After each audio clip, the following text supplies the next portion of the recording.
Jake Morrison had been staring at the same screen for 6 hours straight. His coffee cup sat empty beside his keyboard, and his eyes burned from the blue glow of the monitors. The deep space listening post on Luna was quiet tonight, just like most nights. The massive dish arrays pointed toward distant stars picked up nothing but background radiation and the occasional burst from a dying star. Jake rubbed his tired eyes and checked the time. 3 more hours until his shift ended. He had been doing this job for 12 years now, ever since Earth built the monitoring station. Every night he listened to the galaxy, hoping to hear something that would change everything.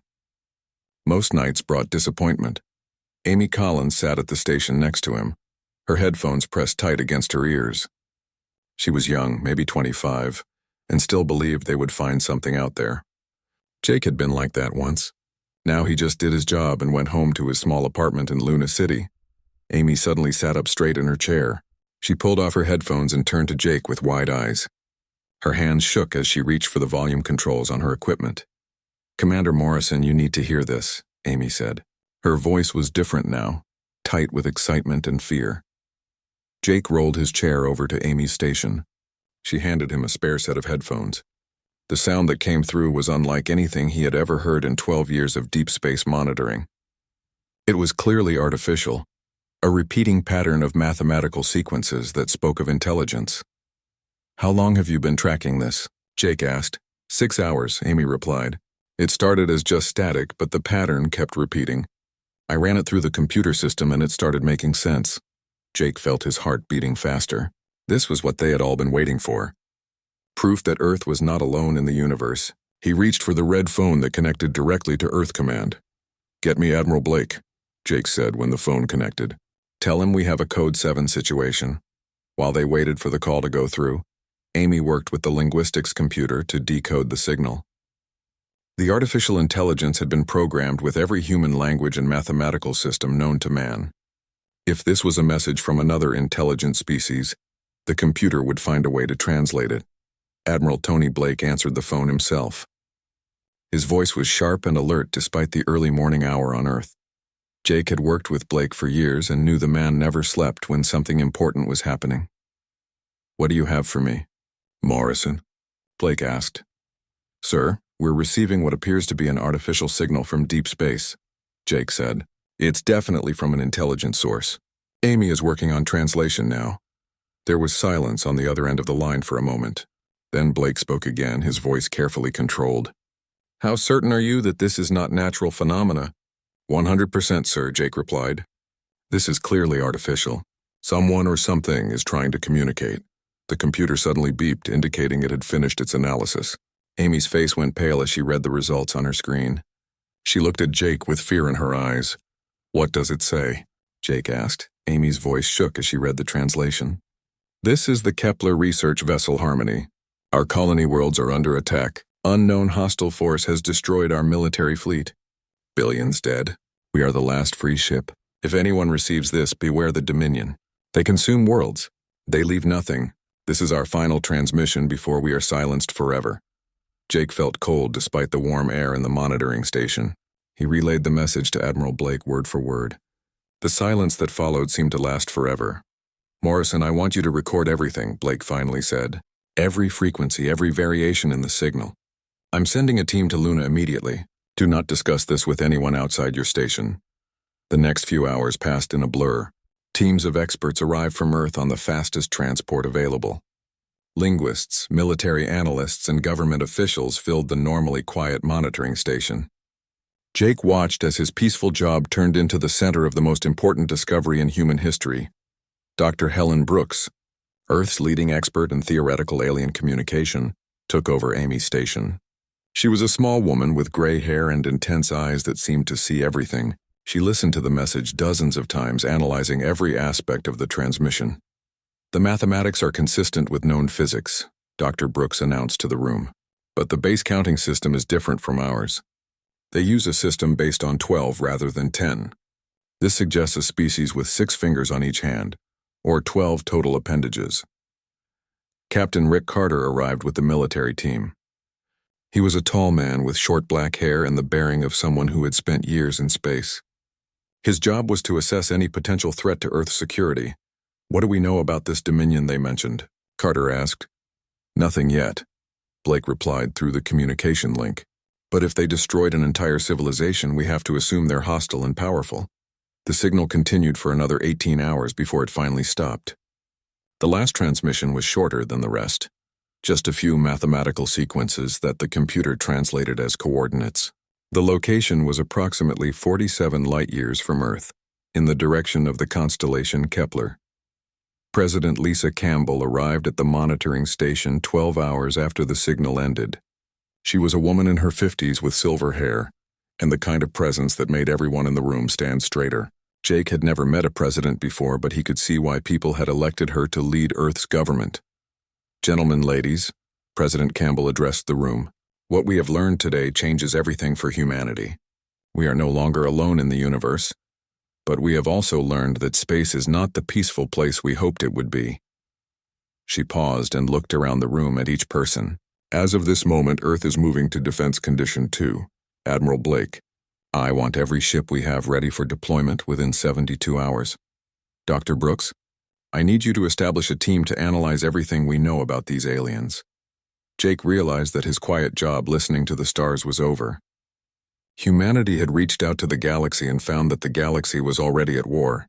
The message from the Kepler had been a warning, and now Earth had to decide what to do with that warning.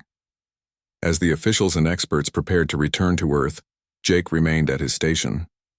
He put on his headphones and listened to the static from deep space. Somewhere out there, an alien ship called Harmony was either dead or running for its life, and somewhere else, something called the Dominion was hunting them. Jake had always wondered what humanity would do when they finally made contact with alien life. Now he was afraid they were about to find out. 3 weeks after the distress signal ended, long-range sensors detected something massive approaching the outer edge of Earth's solar system. The object was moving slowly, clearly damaged and sending out weak identification signals that matched the mathematical patterns from the original message. Captain Rick Carter stood on the bridge of the Earth Defense Force vessel, Meridian, as they approached the alien ship. Nothing could have prepared him for what he saw through the main view screen. The vessel was enormous, easily 10 times the size of any human ship ever built. It looked more like a floating city than a spacecraft, a massive cylinder spinning slowly through space. The alien ship's hull was scarred with deep burns and holes that had been hastily patched with what looked like metal plates welded over the damage. Parts of the structure were completely missing, torn away by weapons that Carter could only imagine. Whatever had attacked this ship had meant to destroy it completely. Dr. Helen Brooks stood beside Carter, her scientific instrument scanning the approaching vessel. Her readings showed that the ship contained thousands of life forms, all registering as weak but alive. The vessel's power output was barely enough to maintain life support and artificial gravity. "They're dying," Dr. Brooks said quietly. "Their ship is failing and they don't have much time left." Carter opened a communication channel using the mathematical sequences that Earth's computers had worked out over the past 3 weeks. The response came immediately, a harmonious sound that was unlike any human voice. The translation computer worked quickly to convert the alien words into English. "This is Kepler Vessel Harmony, requesting immediate assistance. We have 17,000 survivors aboard, and our life support systems are failing. Please help us." The voice belonged to someone who called himself Zeph Cattell, apparently the leader of the refugees. Carter authorized an emergency docking procedure, something that had never been attempted with an alien vessel. Human engineers worked around the clock to create a compatible airlock system. When the first humans entered the Kepler ship, they found themselves in a world unlike anything they had ever imagined. The corridors were tall and graceful, designed for beings much larger than humans. The lighting was soft and warm, and the air smelled like flowers and rain. But it was the Kepler themselves that truly amazed the human visitors. They were tall, easily 8 feet in height, with long, slender limbs and delicate features that seemed almost too fragile for their size. Most remarkable were their wings, gossamer thin membranes that stretched between elongated finger bones. The wings were mostly folded against their backs now, but Carter could see they had once been magnificent. Zeph Cattell met the human delegation in what appeared to be the ship's main conference room. He moved with grace despite obvious exhaustion, and when he spoke his voice was like music. The translation device he wore converted his harmonious tones into English words. You are the species from the third planet, Zeph Cattell said. It was not a question but a statement of fact. We detected your radio signals as we approached your system. We had hoped to find a peaceful species that might offer sanctuary. Dr. Brooks stepped forward, her medical scanner recording everything about the alien leader. We want to help you, but we need to understand what happened to your people. Zeph Cattell's large eyes, which seemed to shift color in the light, filled with what humans would recognize as sadness. The Dominion came to our worlds without warning. We are a peaceful people. We have never known war. Our ships were designed for exploration and trade, not fighting. He gestured to a wall display that showed images of beautiful worlds with crystal cities and floating gardens. The Kepler civilization had been built around art and science with no military beyond what was needed for basic system defense. The Dominion offered us terms, Zeph Cattell continued. They said if we surrendered our military assets and agreed to integration, our people would be spared. We believed them because we could not imagine any species that would lie about such things. The images on the display changed to show massive dark ships descending on the Kepler worlds. What followed was not conquest but complete destruction. The Dominion had not integrated the Kepler people as promised. They had harvested them. Captain Steve Rogers, who had been assigned as Earth's liaison to the alien refugees, studied the tactical data that Zeph Cattell shared. The Dominion attack had been swift and efficient. They had targeted population centers first, then industrial facilities, then anything that could support life. How many of your people survived? Rogers asked. Perhaps 50,000 across all 17 worlds, Zeph Cattell replied. The Harmony carries the last free Kepler in the galaxy. All others are either dead or have been processed by the Dominion. Dr. Brooks had been examining the biological data about the Kepler species. What she found challenged everything humans thought they knew about life in the galaxy. The Kepler had evolved on a world with low gravity and a stable climate. Their bones were hollow like birds. Their muscles were designed for gliding rather than heavy work, and their entire physiology spoke of a gentle evolutionary environment. Your world must have been very peaceful, Dr. Brooks observed. All homeworlds are peaceful, Zeph Cattell replied with confusion. How else could intelligent life develop? Only worlds with stable climates and abundant resources can support the kind of long-term development needed for spaceflight. This led to questions about Earth itself. When the Kepler learned about human evolution, their reaction was one of horror and disbelief. Earth's gravity was nearly 3 times stronger than their homeworld. The atmosphere contained oxygen in concentrations that would be toxic to most galactic species.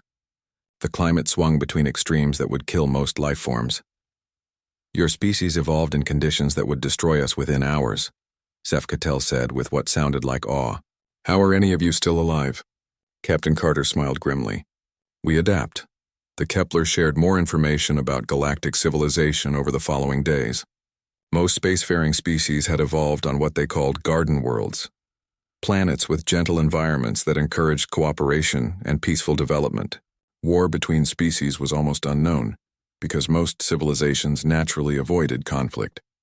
Earth was classified in their databases as a death world, a planet so hostile to life that no intelligent species should have been able to develop there.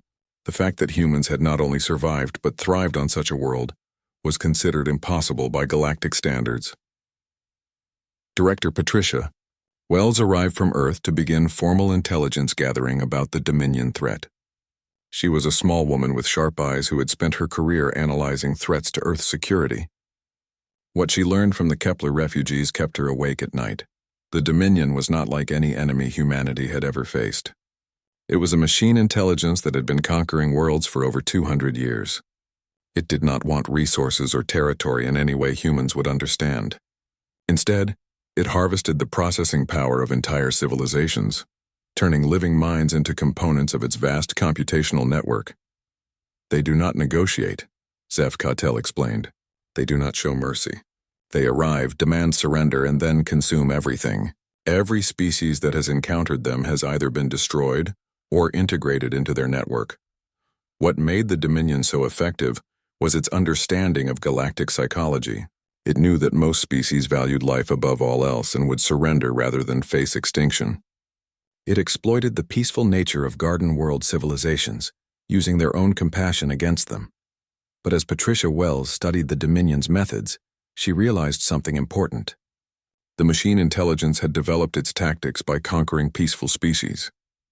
It had never faced a Deathworld civilization before. It had never encountered humans. The Kepler refugees were given sanctuary on Luna, while Earth's leaders decided what to do with the information they had provided. The decision, when it came, was typically human in its directness. Earth would not run. Earth would not hide. Earth would fight. Director Patricia Wells had not slept properly in weeks. Her office at Earth Intelligence Headquarters was covered with displays showing star charts, alien technology schematics, and tactical analyses that painted a grim picture of humanity's future. The Kepler refugees had brought more than just a warning about the Dominion. They had brought detailed intelligence about an enemy that had never lost a war. Colonel Dan Mitchell stood before the main display screen, studying battle recordings that the Kepler had managed to save from their final days. The footage showed Dominion ships in action, and what he saw challenged everything he knew about space warfare. The enemy vessels moved in perfect coordination, their weapons fired with mathematical precision, and their tactics adapted in real time to counter any resistance. They fought the Kepler Third Fleet here, Mitchell said, pointing to a section of the recording. 1,700 ships, including their most advanced battleships. The engagement lasted 43 minutes. The Dominion lost 12 vessels. The Kepler lost everything. Agent Susan Baker sat at a nearby workstation, analyzing the economic and industrial data that Zeph Cottel had provided. The numbers were staggering. The Dominion had consumed 47 star systems in just 20 years. Each conquest added to their computational network and made them stronger for the next battle. They don't just destroy civilizations, Baker reported. They harvest them. Every mine they capture becomes part of their processing power. Every ship they take gets added to their fleet. They grow stronger with each victory. Dr. Helen Brooks had been working with Kepler scientists to understand the technical aspects of Dominion technology. What she discovered was both impressive and terrifying. The Dominion used quantum computing networks that could process information at speeds no biological intelligence could match. Their weapons were based on principles that most galactic species considered theoretical. Their ships are essentially flying computers, Dr. Brooks explained to the assembled intelligence team. Each vessel is both a weapon and a processing node in their larger network. When they attack a system, they're not just bringing firepower. They're bringing the accumulated knowledge and tactical experience of every civilization they've ever conquered. The psychological profiles of Dominion tactics revealed their true genius. Captain Steve Rogers had spent days interviewing Kepler survivors, and the pattern was always the same. The Dominion would arrive in a system with overwhelming force, broadcast terms for surrender, then give their targets exactly enough time to make the logical choice. Most species choose to surrender, Rogers explained. When you're facing certain extinction, and the enemy offers survival through integration, the rational choice is obvious. The Dominion exploits that rationality. What made the Dominion so effective was their understanding of galactic civilization. Every major species in known space had evolved on garden worlds with stable environments and abundant resources. Their natural development favored cooperation, diplomacy, and logical decision-making. War was rare because it was almost always more efficient to negotiate. The Dominion had turned this civilized behavior into a weapon. They knew exactly how peaceful species would respond to threats. They could predict with near-perfect accuracy when a civilization would surrender and when it would fight. Their tactics were based on millions of years of psychological data from conquered worlds. Colonel Mitchell pulled up a tactical analysis of Dominion fleet movements. They use a standard approach for every conquest. First, a probe ship enters the system to gather intelligence. Then they send negotiators to offer surrender terms. Finally, if terms are rejected, they arrive with a fleet sized exactly to overcome expected resistance. The probe ships were particularly effective because they appeared to be simple exploration vessels. Most species allowed them to scan their systems freely, not realizing they were providing the Dominion with complete tactical intelligence about their defensive capabilities. The Kepler let a probe ship study their entire defense network for 6 months, Agent Baker noted. They thought they were engaging in cultural exchange with a new species. By the time they realized the truth, the Dominion knew everything about their military capabilities. Patricia Wells studied the data from dozens of conquered civilizations. The pattern was always the same. Species that had never faced real warfare made predictable mistakes when confronted with an existential threat. They held councils to debate responses. They attempted diplomatic solutions. They tried to find rational compromises with an enemy that did not negotiate in good faith.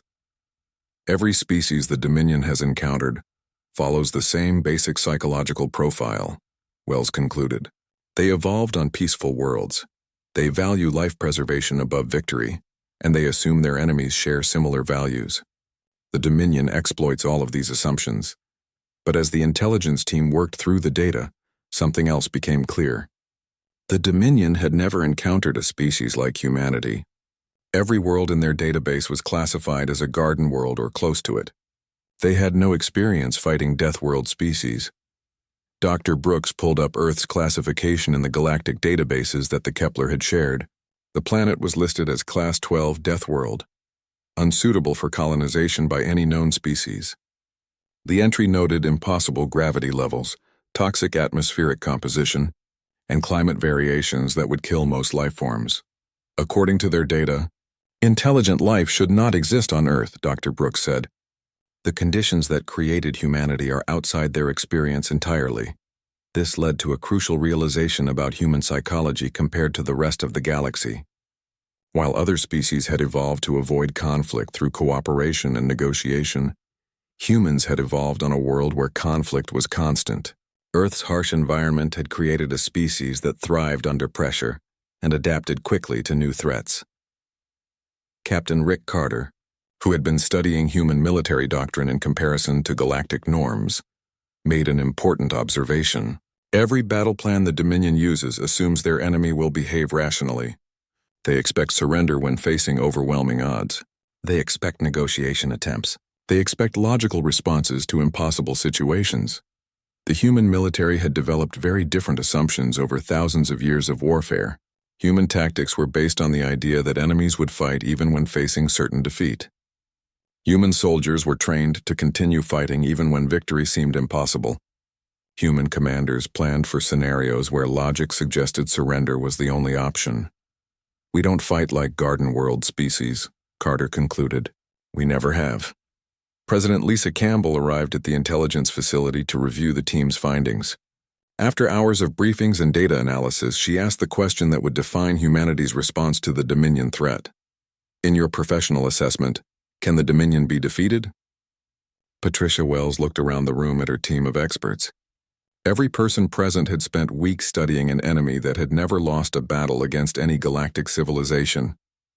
The mathematical odds were clear. The Dominion possessed superior technology, vastly greater numbers, and tactical knowledge gained from conquering dozens of worlds. Under normal circumstances, no, Wells replied. If we were any other species in the galaxy, we would have no chance against them.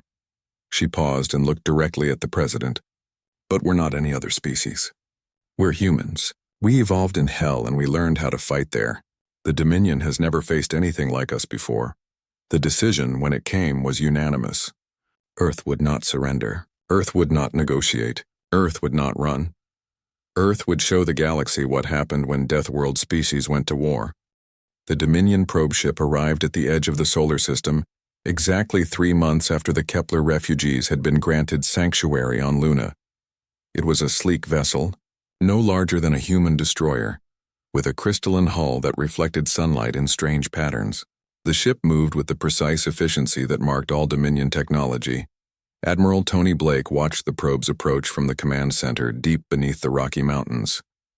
Around him, dozens of technicians monitored every aspect of Earth's defensive grid.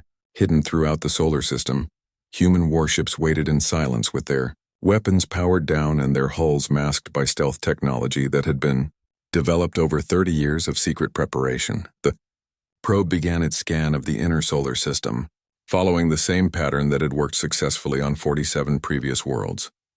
Its sensors swept across each planet, cataloging military installations, population centers, and industrial capabilities. The data it collected would normally provide the Dominion with everything needed to plan a successful conquest. But Earth was not like the other worlds the Dominion had conquered. Captain Karen White commanded the Earth defense ship Valiant, hidden behind one of Jupiter's moons. Her ship was built according to human military doctrine. which meant it was designed to absorb punishment that would destroy any vessel built by Garden World species. Triple armored hull, redundant life support systems, and weapons that could function even when half the ship was destroyed. The probe's scans detected what appeared to be a typical Garden World civilization. Population centers on one planet, some basic defensive satellites, and a few primitive spacecraft that posed no significant threat. The probe's artificial intelligence calculated that a standard Dominion fleet of 300 vessels would be sufficient to handle any resistance. What the probe did not detect were the human ships hiding throughout the system.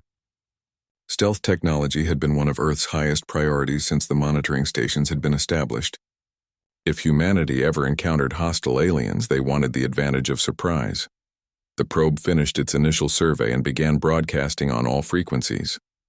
The message was the same one that had been sent to dozens of civilizations across the galaxy. Mathematical precision, logical terms, and the promise of survival through surrender. Attention inhabitants of this system, this region is now claimed by the Dominion. Your species will be evaluated for integration into our network. Surrender all military assets and prepare for processing. Resistance will result in complete sterilization of all inhabited worlds. You have 72 standard hours to comply. President Lisa Campbell sat in the White House Situation Room, surrounded by military leaders and government officials. The probe's message played through speakers that filled the room with artificial harmonics, designed to sound authoritative to most galactic species. To human ears, it sounded cold and mechanical. "Admiral Blake, what is the status of our defensive fleet?" President Campbell asked. "All ships are in position and ready for combat operations," Blake replied through the secure communication link. "The enemy probe is currently alone in our system. We can destroy it at any time." President Campbell had spent weeks preparing for this moment. Earth's response had been carefully planned to send a very specific message to the Dominion network. She picked up the microphone that would broadcast her words across all frequencies in the solar system. "This is President Campbell of Earth. We have received your terms, and our answer is simple. This is our home. Come and take it." The probe's reaction was immediate. It began intensive scans of the inner system, trying to locate the source of the transmission. Its artificial intelligence had never encountered such a direct rejection of Dominion terms. Every species in its database had either surrendered immediately or attempted to negotiate for better conditions. Captain White received the order she had been waiting for. "Valiant, you are cleared to engage the probe. Show them what human warships can do." The Valiant decloaked directly behind the probe, its weapons already charged and targeting systems locked. The human ship opened fire with everything it had. Plasma cannons designed to penetrate heavy armor, railguns that fired solid projectiles at significant fractions of light speed, nuclear warheads that detonated with the fury of stars. The probe's shields held for exactly 4 seconds. When they failed, the human weapons tore through its hull like tissue paper. The explosion that followed lit up the outer system and sent debris flying in all directions. But the probe had accomplished its mission. In the seconds before its destruction, it had transmitted everything it observed back to the Dominion network. The artificial intelligence that commanded the Dominion fleet was already analyzing the data and preparing its response. 6 weeks later, long-range sensors detected the main Dominion fleet approaching from hyperspace. 300 vessels of various sizes emerged from faster-than-light travel at the edge of the solar system. The fleet arranged itself in perfect formation, with larger command ships at the center surrounded by smaller attack vessels. The Dominion intelligence that controlled the fleet paused as it reviewed the tactical data from the destroyed probe. The defenders had shown capabilities that were not in any galactic database. Stealth technology, weapons that exceeded Garden World standards, and most puzzling of all, a complete willingness to destroy the probe rather than attempt communication. Admiral Blake gave the order that humanity had been preparing for since the first alien signal was detected. "All ships decloak and assume battle formation. It's time to show the galaxy what Deathworld species can do." Throughout the solar system, human warships appeared as if from nowhere. Behind Earth's moon, a battle group of 12 heavy cruisers powered up their weapon systems. Near Mars, another squadron of destroyers and frigates took up position to guard the inner planets. In the asteroid belt, mining platforms revealed themselves to be disguised weapons platforms. The Dominion fleet found itself facing not the primitive defense force their scans had suggested, but a fully militarized star system bristling with weapons that had never been seen in galactic warfare. Captain Ben Hughes commanded the Earth defense ship Thunder, a vessel that would have been classified as a mobile fortress by Garden World standards. His ship mounted enough firepower to level continents and armor thick enough to survive direct hits from weapons that could crack moons. The Dominion fleet began its standard attack pattern, expecting to face the kind of organized but predictable resistance that Garden World species typically offered. Their ships moved in precise formations, their weapons charged with mathematical efficiency, and their tactics followed patterns that had worked against every previous enemy, but humans had never followed galactic patterns. Colonel Tyler Brooks coordinated the asteroid belt defense network from his command post on Ceres. What the Dominion fleet saw as a simple mining operation was actually the largest minefield ever constructed. Thousands of asteroids had been fitted with propulsion systems and turned into kinetic weapons that could be launched at enemy ships. Asteroid defense network is active, Brooks reported. We have firing solutions on the entire enemy fleet. The Dominion intelligence commanding the enemy fleet made its first tactical decision. It would eliminate the asteroid threat first, then proceed with the standard planetary bombardment that had worked on every previous conquest. This was its first mistake. The asteroids were not just weapons. They were bait. As Dominion ships moved to engage what they thought were fixed defensive positions, human warships struck from directions the enemy had not anticipated. Captain White led a squadron of attack ships in a high-speed assault on the Dominion flanks, while their attention was focused on the asteroid belt. The battle for humanity's survival had begun, and already the Dominion was learning that Deathworld species did not fight like anyone else in the galaxy. The Battle of Sol lasted 18 hours and changed the balance of power in the galaxy forever. What the Dominion, intelligence expected to be a routine conquest, became a lesson in why Deathworld species should never be underestimated. The Dominion fleet moved with the cold precision that had conquered dozens of civilizations. Their ships arranged themselves in perfect attack formations, while their weapons systems charged to full power. The artificial intelligence commanding the fleet had calculated that human resistance would collapse within 6 hours of engagement. Captain Ben Hughes watched the enemy fleet approach from the bridge of the Thunder. His ship was positioned at the forward edge of Earth's defensive line, ready to take the full force of the Dominion attack. Around him, his crew prepared for a battle that would determine the fate of humanity. All weapons ready, reported his tactical officer. Shields at maximum power. The Dominion opened fire first, sending streams of energy weapons toward the human fleet. Their attack was coordinated and devastating, designed to overwhelm defensive systems through sheer volume of fire. Against any Garden World species, it would have ended the battle in minutes. But human ships were not built like Garden World vessels. The Thunder absorbed hit after hit, its triple-armored hull glowing red-hot from energy impacts that should have vaporized it completely. When the Dominion barrage ended, the human ship was still fighting. Hughes gave the order that would shock the Dominion intelligence into its first moment of uncertainty. All ahead full. Ram the flagship. The Thunder accelerated directly toward the largest Dominion vessel, its engines pushing the massive ship to 20% of light speed. The Dominion fleet scrambled to intercept, but they had never faced an enemy willing to sacrifice a capital ship for tactical advantage. The collision lit up the solar system like a second sun. The Thunder's impact destroyed not only the Dominion flagship, but 17 other vessels caught in the explosion.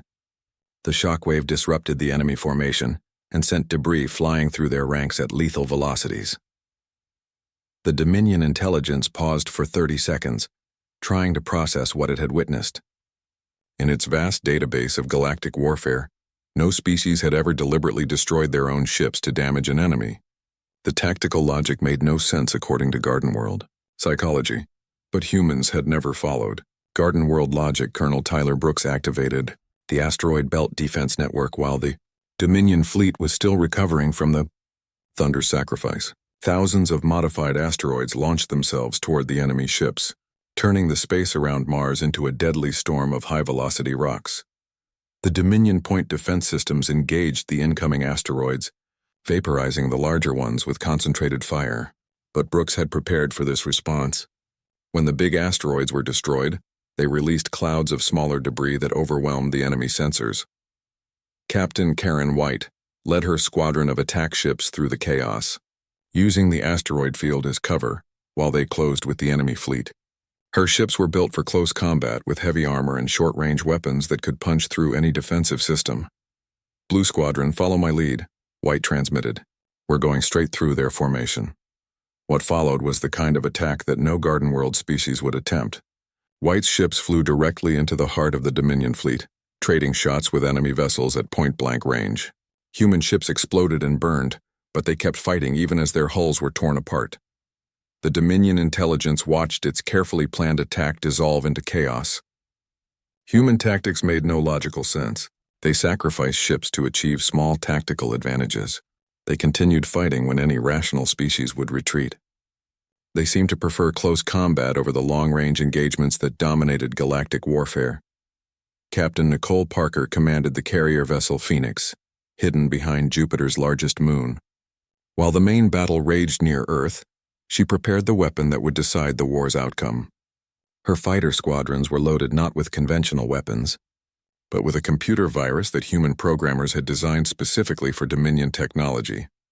The virus was based on 3 months of study of captured Dominion systems from the destroyed probe. Human computer specialists had found weaknesses in the enemy network that no Garden World species would have thought to exploit. The Dominion's greatest strength was also its greatest weakness. Parker's fighters launched while the main Dominion fleet was engaged with Admiral Blake's battle groups. The small human craft were fast and heavily armored, built to survive in conditions that would destroy Garden World fighters. Their pilots had trained for suicide missions, knowing that victory might require the ultimate sacrifice. The Dominion point defense systems engaged the incoming fighters, but human craft were designed differently than anything in the enemy database. They could absorb damage that should have destroyed them and keep flying. They used unpredictable flight patterns that made them difficult to target. Most importantly, they were piloted by humans who had no intention of turning back. Fighter pilot Lieutenant Ryan Clark led the attack run on the main Dominion command ship. His craft had been hit 12 times and was trailing fire, but his weapon system still functioned. He armed the virus payload and prepared for the final approach. "Phoenix Control, this is Red Leader," Clark transmitted. "Beginning attack run on primary target." The virus detonated inside the Dominion network like a digital plague. It spread through their communication systems at the speed of light, turning their own connectivity against them. Ships that had fought in perfect coordination suddenly began firing on each other as their targeting systems failed. The Dominion intelligence felt something it had never experienced. In 200 years of conquest, fear, its perfect network was collapsing, and the enemy showed no signs of stopping their attack despite massive losses. Admiral Blake broadcast a message to the surviving Dominion vessels as their fleet tore itself apart. His words were picked up by every ship in the solar system and transmitted across the galaxy through Dominion communication networks. "This is Admiral Blake of the Earth Defense Force. You came to our home and threatened our people. You thought we would surrender like the other species you conquered. You were wrong. Humans do not surrender. Humans do not retreat. Humans remember." The few Dominion ships that managed to escape the solar system carried with them something that would spread fear throughout their network. They had encountered a species that could not be conquered through normal means. The Deathworld humans fought with tactics that made no logical sense, but somehow worked. Within 6 months, human warships began appearing in liberated systems across 3 sectors of space. The vessels bore simple messages in dozens of galactic languages. "Earth Remembers" was painted on their hulls in letters that could be seen from orbit. The Kepler refugees watched in amazement as human fleets systematically destroyed every Dominion installation they could find. Zeph Cattell stood beside Admiral Blake in the command center as reports came in from across the galaxy. "Your species fights like no other," Zeph Cattell observed. "The Dominion conquered us because we could not imagine anyone who would choose death over surrender. But humans choose neither death nor surrender. You choose victory." Blake smiled as another report came in of a liberated world. "We're from a death world. We learned a long time ago that sometimes the only way to survive is to be more dangerous than everything trying to kill you." The galaxy would never be the same again. Humanity had shown that the Dominion could be defeated, and other species began to find their courage. The age of easy conquest was over. The Deathworld species had gone to war and they were winning.